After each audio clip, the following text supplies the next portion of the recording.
Jangan beli Shopee tu beli barang aja, beli kitab. Mengambil keberkatan. Baik. Bab yang ke-13 pada menyatakan kelebihan puasa, kitab Al-Jawharul Mawhub. Dan adalah puasa Ramadan itu daripada rukun Islam yang 5. Riwayat daripada Anas radhiyallahu anhu daripada Nabi sallallahu alaihi wasallam, artinya lebih kurang, tiada daripada seorang hamba melihat akan sehari bulan maka memuji ia akan Allah, kemudian membaca Fatihah 7 kali, melainkan diafiatkan, disihatkan Allah Ta'ala daripada sakit mata pada demikian bulan itu. Ini kelebihan melihat anak bulan lah. Dan kata Sayyidina Ali radhiyallahu an, sabda Nabi sallallahu alaihi wasallam, artinya lebih kurang, apabila engkau melihat sehari bulan maka baca olehmu Allahu Akbar 3 kali, kemudian baca Alhamdulillahilladzi khalaqak wa qaddara laka manazil wa ja'alaka ayatan lil alamin. Segala puji bagi Allah yang menciptakanmu dan mentakdirkan untukmu beberapa manazil, tempat perhentian, serta menjadikanmu sebagai tanda untuk seluruh alam. Nescaya memegah Allah akan dia dengan malaikat dan firman-Nya, hai malaikat, kusaksi olehmu bahawasanya telah aku merdekakan dia daripada api neraka. Ini kelebihan melihat anak bulan dan baca bacaan kita tadi. Jadi nak dapat kelebihan ni kena tengok live anak bulannya. Macam yang lepas tu kan, bulan lepas Syaban, ramai jemaah sini dapat tengok kan, dengan mata kasar sendiri. Atau dibacanya Allahumma ahillahu alaina bil amni wal aman wassalamati wal islam rabbi wa rabbukallah. Ya Allah, terbitkanlah bulan sabit atas kami dengan keamanan. Atas bulan sabit, hilal-hilal ni bulan, anak bulan, dengan keamanan dan kesejahteraan dan keselamatan dan Islam. Tuhanku dan Tuhanmu adalah Allah. Tuhan siapa Tuhanmu ni? Tuhan hilal tu, Tuhan anak bulan. Riwayat daripada Ibnu Abbas radhiyallahu anhuma, katanya bahawasanya sabda Nabi sallallahu alaihi wasallam, bahawasanya syurga berlikang-likang, yakni berlenggang-lenggok ia dan berhiasi ia daripada satu haul pada satu haul, kerana masuk bulan Ramadan. Dan apabila adalah pada awal malam daripada bulan Ramadan, bertiup angin daripada bawah arash, dikatakan baginya munirah, maka bertiup ia akan segala daun kayu syurga dan akan pintunya. Maka didengarkan daripada demikian itu dengan dengungnya. Tiada mendengar orang yang mendengar yang terlebih elok daripadanya. Merdulah suara angin tu kan, bukan macam bunyi angin ribut tu kan, seram. Ini seronok, merdu. Maka berhiasilah segala bidadari hingga berdirilah mereka itu di atas tinggi-tinggi syurga. Maka menyeru mereka itu, adakah orang yang hendak meminang kepada Allah Ta'ala, maka ialah yang mengkahwinkan dia akan kami. Siapa nak minang kami, kata bidadari. Alah ustaz ni, si bidadari aja perempuan kata kan. Ni kalau lelaki ya bidadari, perempuan je bidadari ya. Ya ustaz, mandai je dalam kitab Tawdihul Adillah bagi Kiai Haji Muhammad Syafi'i Hazami. Ada panjang perbahasannya. Kalau lelaki bidadari dapat, perempuan bidadara. Itu kalau meninggal dunia tanpa suami. Kalau meninggal dunia ada suami, suaminya jadi ketua bidadara. Alah ustaz, tak ada orang lain ke? Dia suami dekat dunia, dekat akhirat tak sama. Suami kat akhirat tu suami yang sama, tapi dia punya kekuatannya, kehandsomannya, itu berlipat kali ganda. Baik, kemudian maka berkata bidadari itu, hai Ridwan, malaikat penjaga syurga, apa malam ini? Ini malam apa ni? Seronok betul. Rasa kan? Maka menjawab Ridwan akan mereka itu, labbaik, hai khairatul hisad. Inilah awal malam daripada bulan Ramadan, malam pertama bulan Ramadan. Firman Allah Ta'ala, hai Ridwan, buka olehmu akan pintu syurga bagi orang yang puasa daripada umat Muhammad alaihi salam. Dan firman-Nya, hai Malik, malaikat penjaga neraka, tutup olehmu akan segala pintu neraka daripada umat Muhammad alaihi salam. Hai Jibril, turun olehmu ke bumi, beratkan olehmu dan picitkan, perketatkan olehmu akan belenggu maradatus syayatin, dan belenggukan mereka itu, syaitan itu dengan belenggunya. Ikat, kemudian dilontarkan mereka itu dalam alunan gelombang laut, supaya jangan membinasa mereka itu atas umat kekasihku Muhammad akan puasa mereka itu. Ini salah satu dalil hadis daripada Ibnu Abbas radhiyallahu anhuma, syaitan dibelenggu bulan Ramadan. Habis kenapa masih ada yang menyetan, Ustaz? Syaitan dah dibelenggu tapi masih menyetan lagi. Itu pasal sudah ditraining oleh syaitan selama 11 bulan. Bukan main-main. Trainingnya 11 bulan, praktikalnya 1 bulan. Oh, memang mantap lah. Bukan mantap yang baik, mantap yang tak baik. Alhamdulillah zalik, ya. Jadi untuk umat Nabi Muhammad sallallahu alaihi wasallam berpuasa, syaitan dibelenggu. Sebab tu 11 bulan selain Ramadan tu jangan kena training dengan syaitan, ya. Jangan ikut cakap-cakap syaitan. Tak dengar Ustaz? Memang tak dengar, memang takut tak ikut semua kan. Kau jangan pergi masjid. Ya, memang tak ikut. Ya, kan? Memang pergi masjid semua penuh. Kerana tak dengar lah. Tapi bisikannya tu memang ada, memang nyata. Dalam Quran disebut syaitan tu musuh yang nyata. Tapi kamu tak dengar, tak nampak. Memang macam tu, gaib. Kalau nampak, kalau dengar, ya beriman semua, soleh semuanya. Jadi kita belajar, baru kita tahu, oh, ajakan-ajakan tu itu sebenarnya bisikan syaitan. Jadi hati-hati.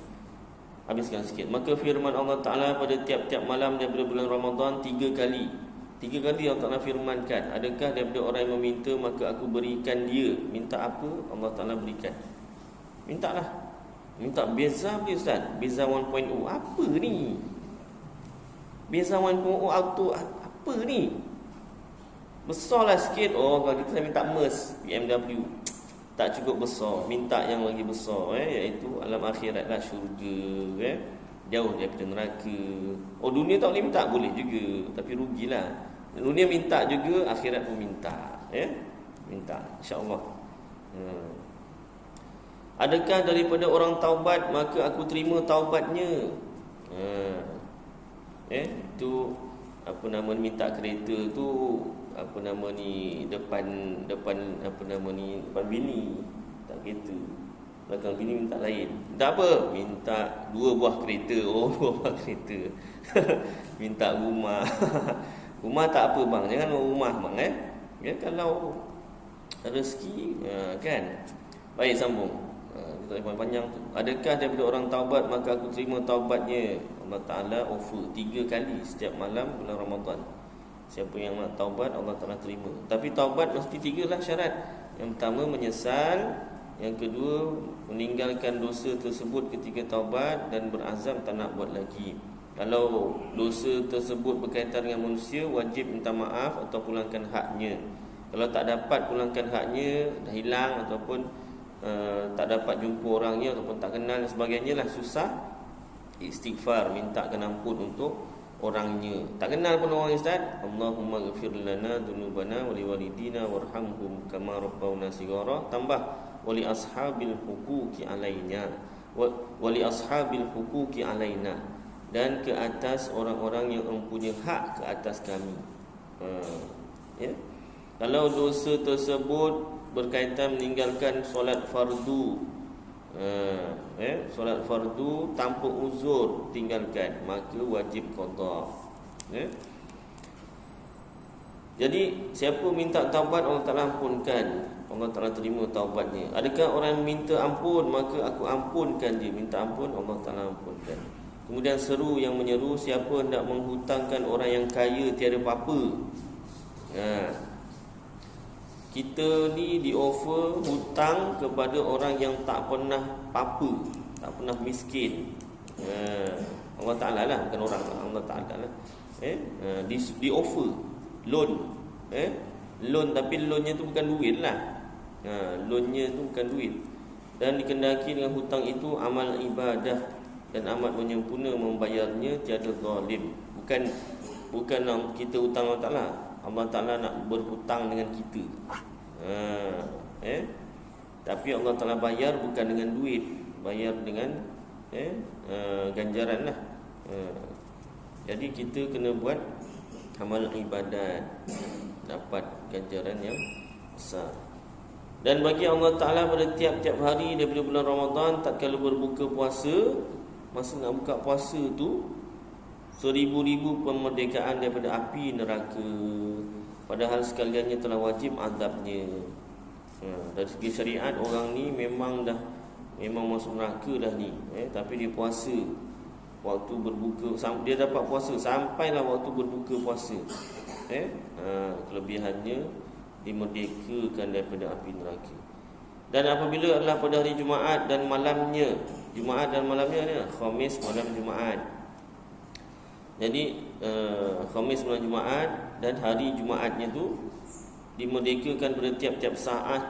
Saat, kalau saat bahasa Melayu saat lah, kalau bahasa Arab saat jam.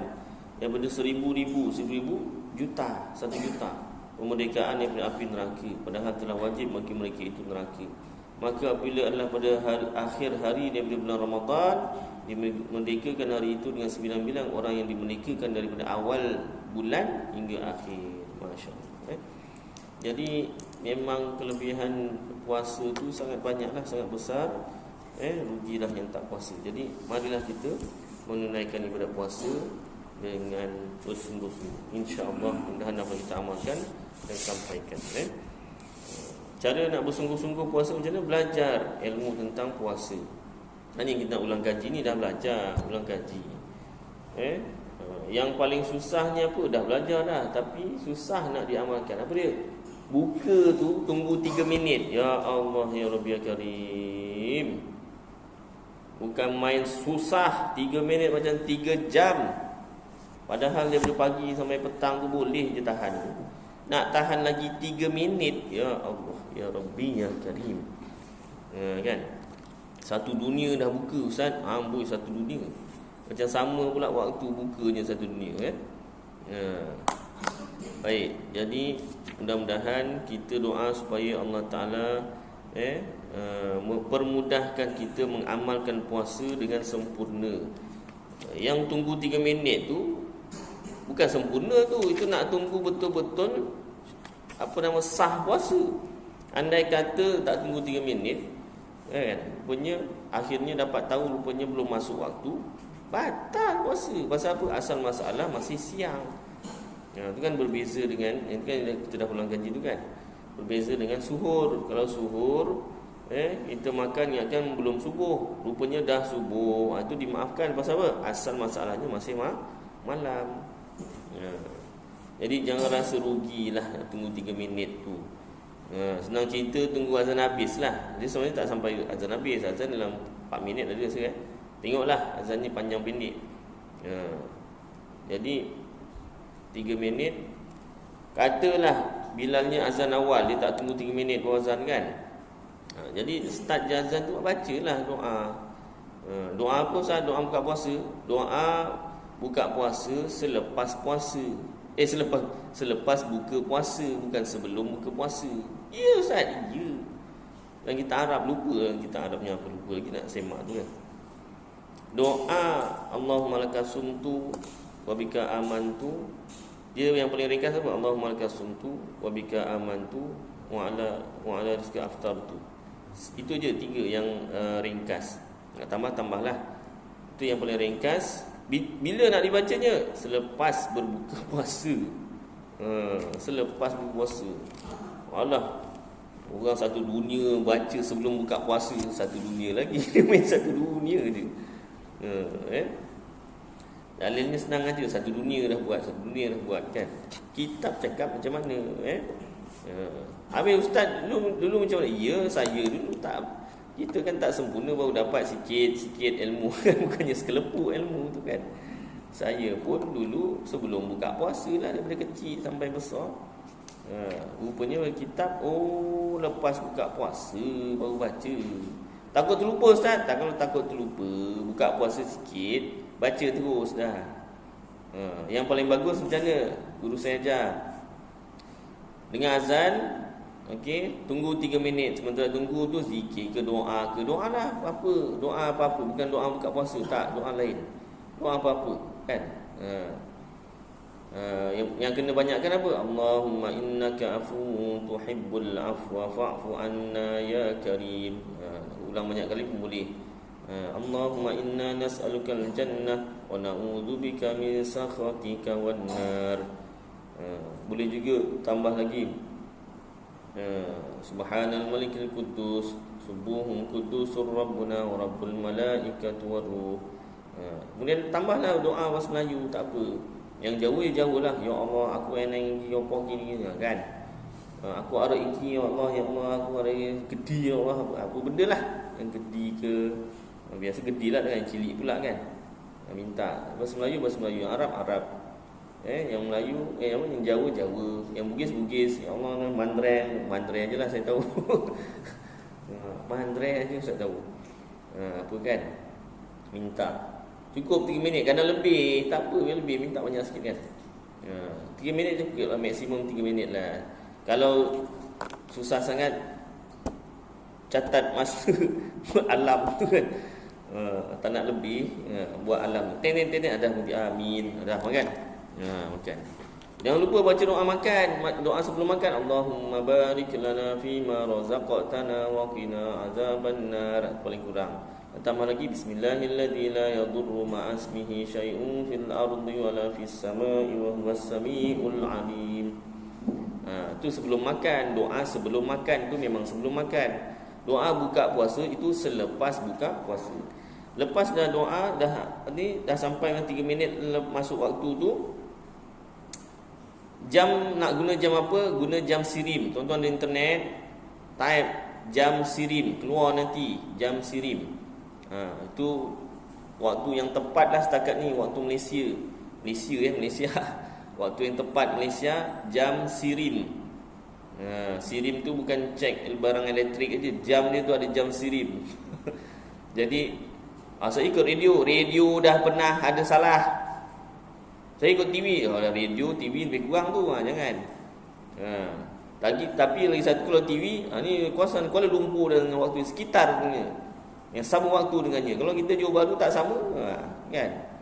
Jadi apa nama ni, kita mana TV Johor ada, radio Johor mungkin ada.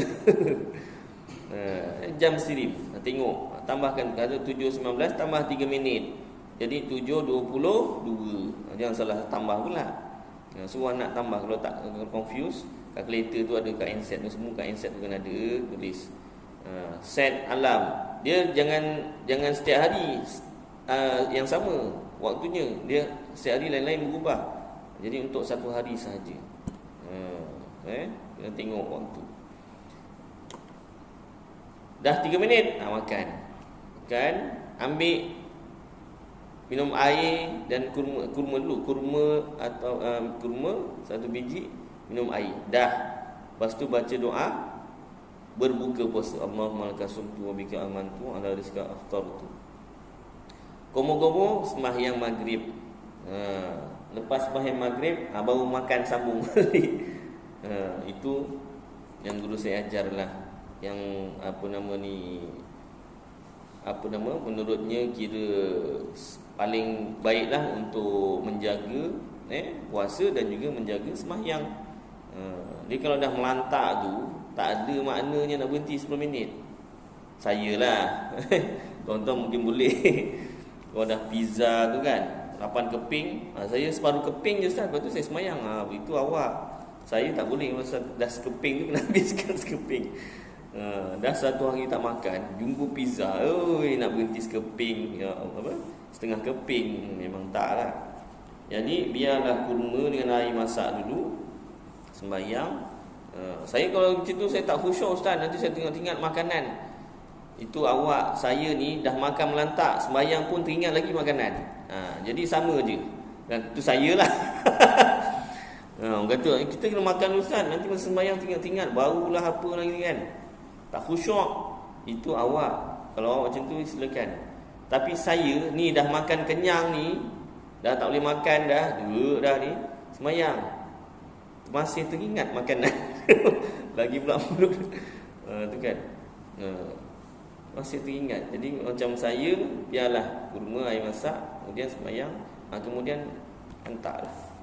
Dia bukanlah melantak. Kalau yang bagusnya berhenti sebelum kenyang juga, ya. Tak apa Ustaz, nanti kita semayang 20 rakaat. Takut-takut dah melantak banyak tu, nak 2 rakaat pun berat. Jadi jangan melantak.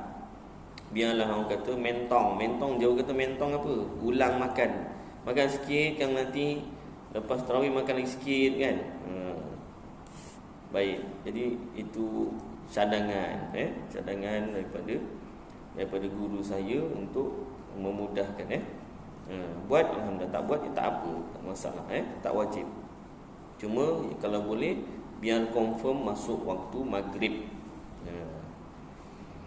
Baik, sambung ke surat 136, kitab Sabilul Muhtadin Littafaqquh fi Amriddin bagi Syekh Muhammad Arsyad Al-Banjari, juzuk yang kedua, surat 136, 1, 2, 3, 4, 5, 6, 7, 8, 9 baris dari pihak bawah. Dan setengah daripada yang membatalkan puasa, perkara membatalkan puasa, memasukkan suatu ain, benda ke dalam yang dinamai rongga. Rongga tu lubang. Dengan syarat jika sampai ia kepada rongga itu daripada lubang yang terbuka, rongga yang terbuka. Ada orang tanya, apa liang Roma? Liang Roma ni tak nampak dengan mata terbukanya. Mana nampak? Kena pakai mikroskop. Harga beribu tu baru nampak ada lubang.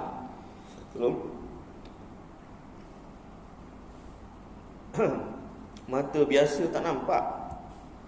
Mata biasa tak nampak.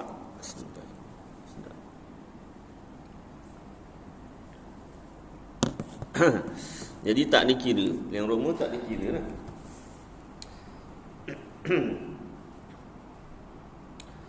Dan jika ada ain yang dimasukkan itu, benda yang dimasukkan itu kecil. Kecil je Ustaz, bukan besar sangat. Kecil pun tak boleh. Seperti biji sawi. Biji sawi kan kecil tu. Biji sawi mana Ustaz? Alah kalau pergi mamak yang apa nama lauk kobis dia tu, ada biji sawi tu. Oh, itu biji sawi. Biji sawi. Atau tiada dimakan ia pada adat, seperti batu yang seni, batu kecil sekalipun, maka batallah puasanya. Itu tadi makanan biji sawi, tak dimakan pun batal puasa. Tak kenapa masukkan batu dalam lubang badan tu, batallah puasanya dengan dia. Jika tahu ia akan haramnya. Oh, kalau tak tahu tak batal Ustaz. Ya, tapi kalau tak tahu dosanya dari segi tak belajar. Lagi dengan sengajanya, dah tahu sengaja pula, bukan tak sengaja. Dan dengan ikhtiarnya, usahanya sendiri, sama ada pada rongga itu kuah yang menghancurkan makanan, dan ubat seperti batin perut dan perkemihan, salur kencing, rongga tu, perut dengan salur kencing tu, dia boleh menghancurkan, tapi tetap batal. Kenapa? Sebab masuk sesuatu, bukan kerana benda tu tak boleh hancur, tak. Perut dengan saluran kencing dia boleh menghancurkan. Perut menghancurkan makanan, tetapi tak dikira. Maknanya asal masuk lubang yang terbuka tu batal lah puasa.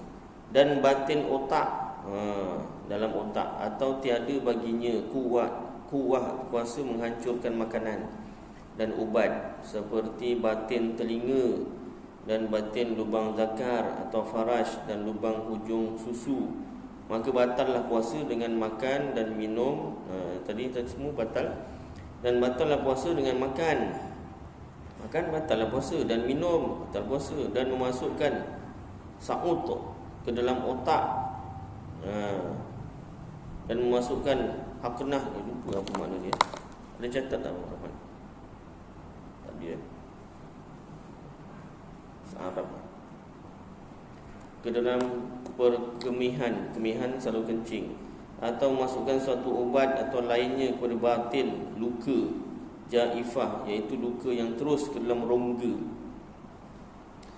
Ubat yang dalam rongga, dalam lubang, batal. Atau kepada batin luka makmumah, iaitu luka yang sampai kepada ke rongga otak. Dan jika tiada sampai otak, hidung lah, daripada hidung masuk otak tu. Dan jika tiada sampai yang dimasukkan itu dalam otak sekalipun, asal namanya masuk rongga, batal.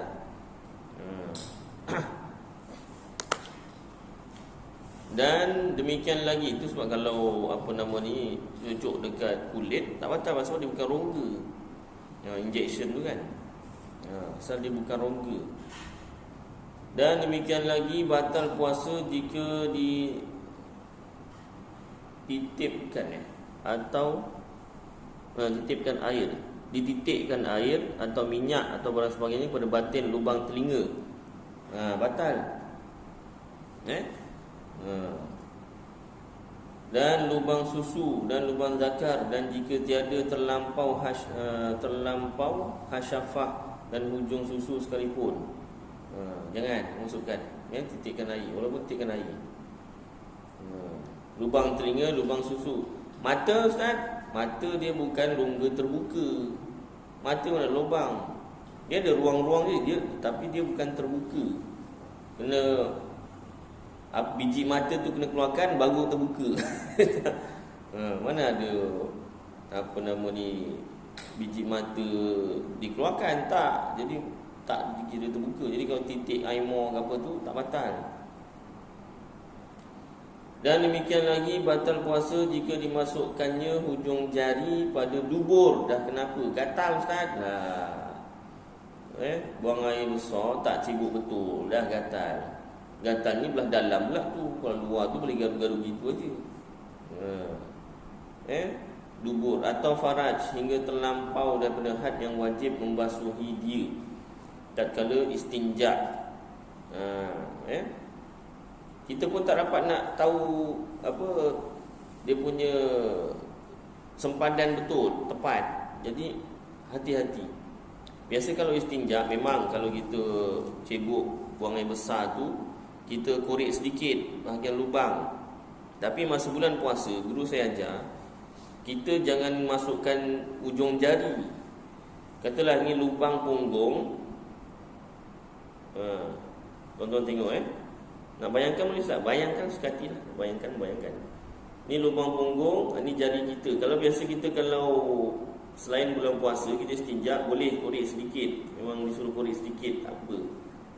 Tak boleh sampai dalam. Bulan puasa jangan. Bulan puasa letak rata macam itu, tekan sikit dah. Jangan masukkan ujung jari. Letak dekat lubang tu, melintang jari tu, tekan sikit dah. Susah, Ustaz, praktikkanlah. Boleh dipraktikkan. Berlatih. Kalau tak, nanti batal puasa. Maka keluar dengan kata namai rongga barang habis tentang rongga tu tadi.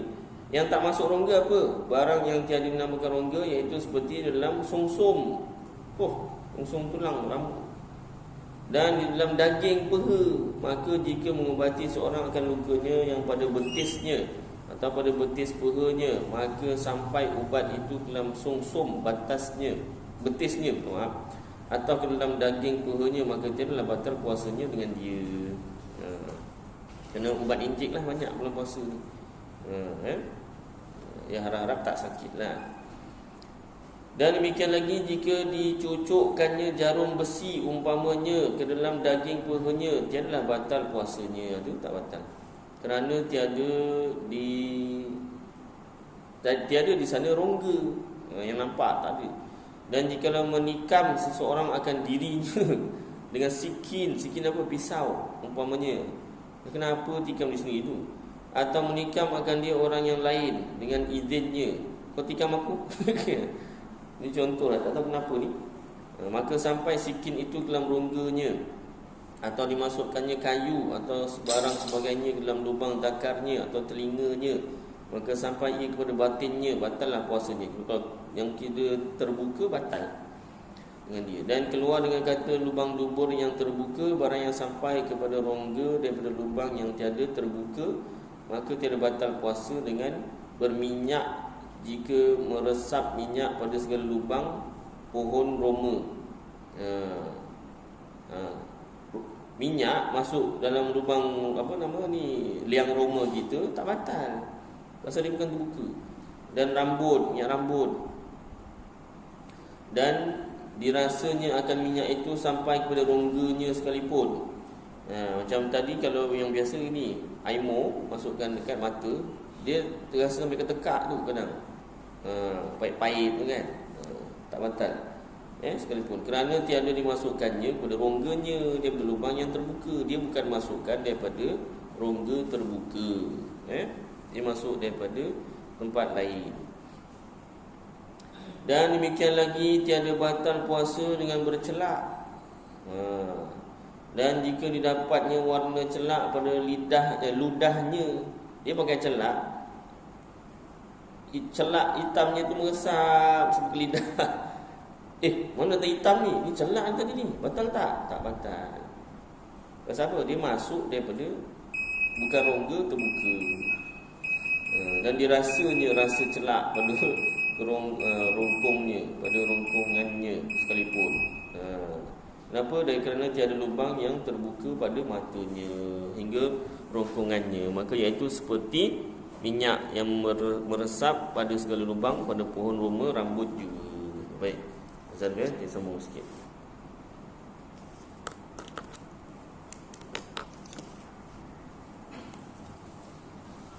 Baik, sambung sikit ya. Dan demikian lagi tiada batal puasa sebab mandi, dan jika meresap air kepada batinnya daripada segala lubang pohon roma, liang roma, dan rambut sekalipun. Air memang meresaplah dalam liang roma, dalam liang rambut, tak batal kerana tiada sampai ia kepada rongganya daripada lubang yang terbuka. Dia bukan lubang terbuka. Dan tiada makruh bagi yang puasa mandi dan berminyak dan bercelak. Hanya demikian itu khilaful aula, menyalahi yang utama. Artinya menyalahi yang terutama. Maka yang terutama bagi yang puasa bahawa jangan ia mandi dan berminyak dan bercelak, kerana pada mazhab Imam Malik batal puasa dengan bercelak. Kalau mazhab kita tak batal. Apa tadi? Jangan mandi Ustaz. Itu kalau yang utamanya. Tapi kalau bau badan, mandilah, batal. Dan lagi akan datang perkataan bahawasanya jika termasuk air ke dalam rongganya daripada lubang yang terbuka. Tadi liang roma tak batal. Sekarang ni yang terbuka ni, ya hidung, mulut, telinga, lubang dubur, kubul tak terbuka. Seperti telinganya tatkala mandi menyelam. Dia mandi menyelam dalam puasa kerana menyejukkan badan, batallah puasanya. Nama puasa kau pergi menyelam, batal puasa. Memang masuklah telinga. Dan tiada batal puasa dengan berbuang darah dan fanuntaka. Apa namanya bunyinya tak tahu dah. Atau berbekam. Tak batal. Bekam tak batal. Tetapi terutama janganlah ia berbuang darah, tapi tak digalakkan. Kenapa? Kerana demikian itu mendhaifkan badannya, lemah badan. Dan jika keluar dubur yang berpenyakit buasir, maka tiadalah batal puasanya. Buasir, dia punya usus perut keluar, tak batal. Puasa tak batal. Dengan memasukkan dia, lepas tu dimasukkan balik dalam dubur, tak batal. Atau termasuk ia dengan sendiri pun tak batal. Kenapa? Kerana sangat hajatnya kepada memasukkan dia. Benda tu memang kena masukkan. Dan wajib membasuh duburnya daripada cemar, kotor dan lendir yang ada ia padanya jika tiada memberi mudarat akan dia. Kalau tak memberi mudarat, Dan demikian lagi tiada batal puasa jika termasuk lalat atau nyamuk kepada batin mulut, dalam mulut. Tak batal. Maka janganlah dikeluarkannya. Dah masuk tak batal, tapi jangan keluarkan. Dan jika dikeluarkannya akan dia batal puasanya. Ni bukan terbang keluar balik, dia dah termasuk kita terngap tu. Kalau kita keluarkan jadi batal puasanya. Kenapa? Kerana demikian itu jumlah daripada menyengaja muntah, dan adalah kebanyakan manusia yang termasuk lalat dalam perutnya tatkala ia puasa bersungguh-sungguh ia pada mengeluarkan dia, maka itu khata', salah. Tetapi jika takut ia akan mudarat seperti yang mengharuskan tayamum, maka haruslah baginya mengeluarkan dia. Boleh keluarkan lalat atau nyamuk tu daripada dalam perut atau mulut, dan wajib atasnya mengqada puasa itu. Puasa tetap batal tapi kena qada. Jadi sebelum lalat dengan nyamuk masuk, tutup mulut. Masuk bulan puasa dengan tidur kan. Jadi tutup. Pakailah kelambu ke apa. Dan demikian lagi tiada batal puasa termasuk labu. Labu ni abu lah, ataupun habuk jalan. Habuk jalan yang suci, yang tak kena najis lah. Habuk tanah. Habuk tanah suci. Tak batal puasa termasuk. Dan lubang lebu tepung, abu tepung tatkala di seraki tu ditapis. Apa nama, bukan tapis, apa nama dia tu? Tak apa dah. Tampi. Tapis lah kan.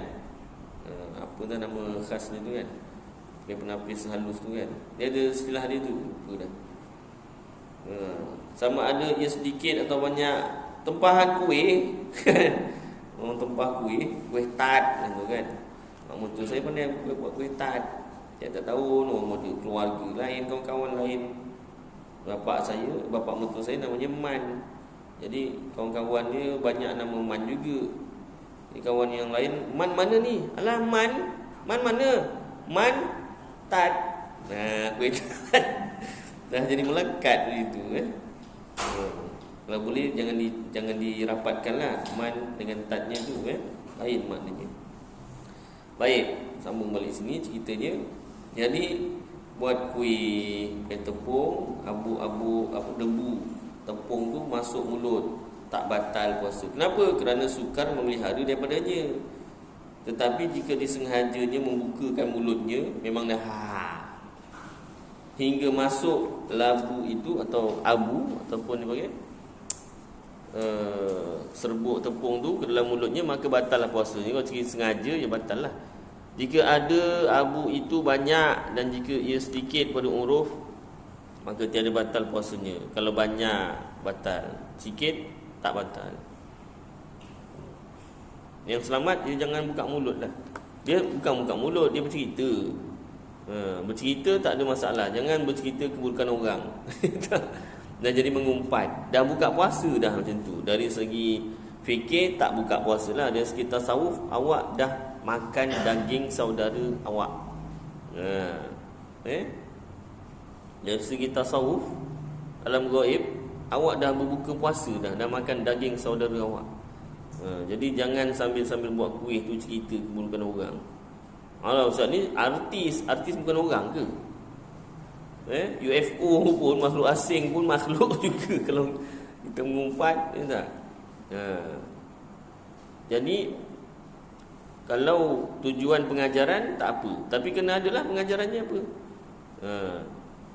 Dah cerita-cerita, mudah-mudahan kita tak jadi macam tu lah ya. Ujung kena ada. Ni tak ada pun pengajaran. Memang sedap cerita buruk orang. Lagi bagus tambah lagi, kita doakanlah supaya si fulan atau si fulanah tu jadi lebih baik ya.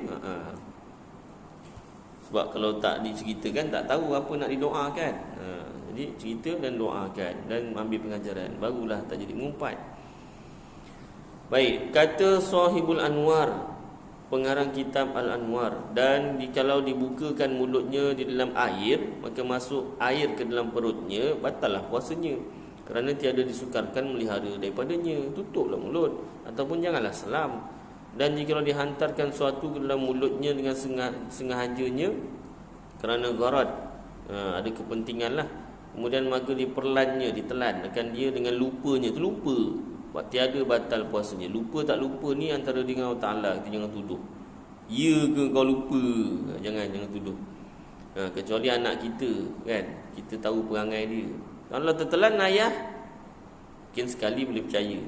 Asyik tiap-tiap hari tertelan air. Lain macam ni, 30 hari puasa, 30 hari tertelan air je. Satu hari 10 kali tertelan air je pula, kan. Tu kita boleh tegur lah. Dan yang menegur lah akan dia kata darimi, jikalau ada pada mulut seorang atau hidungnya air, kemudian maka bersin ia. Dia ada kemam air, panas sangat, kemam air, tiba-tiba bersin, hacim, lalu turun air dalam perutnya, termasuk atau ternaik ia dalam otaknya, antara dua lah, naik ke turun, tiadalah batal puasanya. Kalau betul tak sengaja lah. Kalau buat-buat bersin, termasuk air, itu antara dia dengan Allah Ta'ala. Dan demikian lagi, tiada batal puasa sebab merasai makanan tukang masak. Kalau yang tukang ajar berenang macam mana ustaz? Dia memang kena menyelam kerja dia. Pakailah penutup hidung, lagi apa? Penutup telinga kan ada tu kan. Lagi apa? Mulut tutup sendirilah. Jangan sampai tertelan air. Jaga. Cutilah sebulan ajar berenang. Kalau yang chef tak boleh cuti, orang nak buka puasa. Jadi boleh merasai makanan, perempuan masak, lelaki masak, tak kira lah siapa masak, nak merasai makanan. Kalau tak kan time buka puasa tu kan, yang garam mahal lain, yang lori garam tumpah lain. Jadi kena rasa. Dengan lidah boleh, memang lidah lah yang merasa. Mana ada hidung merasa, tak ada. Lidah, memang lidah yang merasa. Dan jika sampai rasa makanan itu kepada rongkongan sekalipun, sampai ketekak rasanya, tak batal. Kenapa? Dari kerana rasa makanan itu asar juga, bekas juga, bukan ainnya, bukan makanannya. Tapi jangan telan lah, dah rasa tu, ludah balik. Dan demikian lagi, tiada batal puasa sebab mencium bungaan atau asap setanggi atau barang sebagainya. Jadi kalau setanggi, kemenyan bunga-bungaan tu boleh dicium bau asapnya. Asap makanan pun boleh. Kau jangan cium makanan tu, kan batal puasa. Tak batal. Kalau termakan tu yang batal. Dan jika sampai bau dan asap itu ke dalam otaknya, sampai ke otak, atau ke dalam perutnya sekalipun, kerana bau asap itu asar juga, bekas juga, bukan ain pada uruf, bukan benda makanan tu, makanan ke bunga tu, atau setanggi tu pada bendanya bukan, pada uruf, pada kebiasaan. Kata Syekh Syubramul Litsi, diambil daripada demikian itu bahawasanya tiada batal puasa dengan mengisap asap tembakau. Ini yang saya nak sangat ni ustaz. Kenapa lambat sangat cakap pasal awal-awal tadi? Saya baik saya cakap, saya dah nak tutup dah tadi. Saya baik saya cakap, ni yang saya nak sangat ni tadi. Ulang balik ustaz. Tiada batal puasa dengan mengisap asap tembakau. Dah full stop ustaz dah. Jangan, kena hambung ayat ni. Kerana asap tembakau itu asar juga, bekas juga, bukan ain, bukan tembakaunya tu yang masuk mulut pada uruf, seperti asap setanggi juga. Dah ustaz, stop sampai situ je. Tapi ingat, dia punya filternya tu kan, batang rokoknya tu jangan masuk dah batal. Pasal apa? Rongga. Macam mana nak masukkan asap kalau tak disedut? Itu masalahnya. Hati-hati. Dia kena buatlah supaya filter tu tak masuk. Jangan masuk mulut filter tu. Kan? Kalau susah baik jangan buat. Tak pandai jangan buat. Ajarlah ustaz, kalau boleh biar berhenti rokok. Kan? Alah ustaz, rokok bukannya haram kan, ustaz dah baca kitab. Pandai pula yang tu hukum tu. Hukum yang tak haram rokok tu ingat sampai bila-bila. Yang lain macam lupa je hukumnya. Baik, itu hukum asal. Tapi caranya kena betul. Jangan sampai masuk sesuatu dalam rongga terbuka mulut lah. Maknanya kalau rokok tu filter dia, kalau vape tu dia punya moncong dia tu tak masuk dalam rongga mulut. Susah Ustaz, susah dah, jangan buat. Tunggu ajalah buka puasa nanti.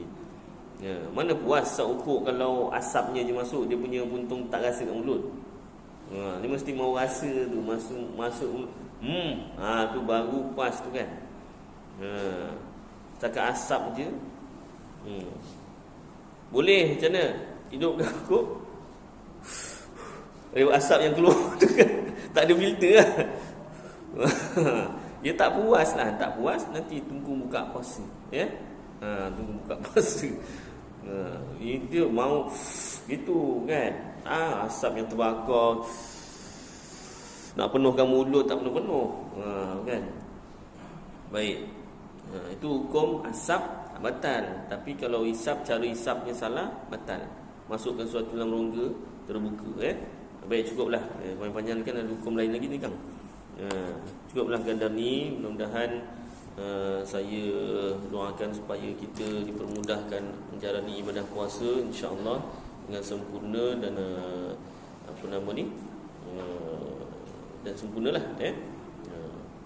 Kita akan cuti lah lepas ni, kuliah sebulan lebih ataupun 2 bulan. Tengoklah keadaan. Mudah-mudahan apa yang kita baca dan dengar jadi manfaat untuk saya dan tuan-tuan, dapat kita amalkan dan sampaikan insya-Allah.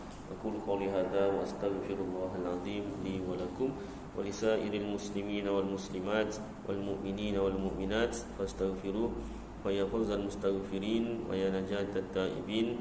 Sallallahu tabaraka wa ta'ala ala khairi khalqi sayyidina maulana Muhammad wa ala alihi wa sahbihi wa baraka wa sallam.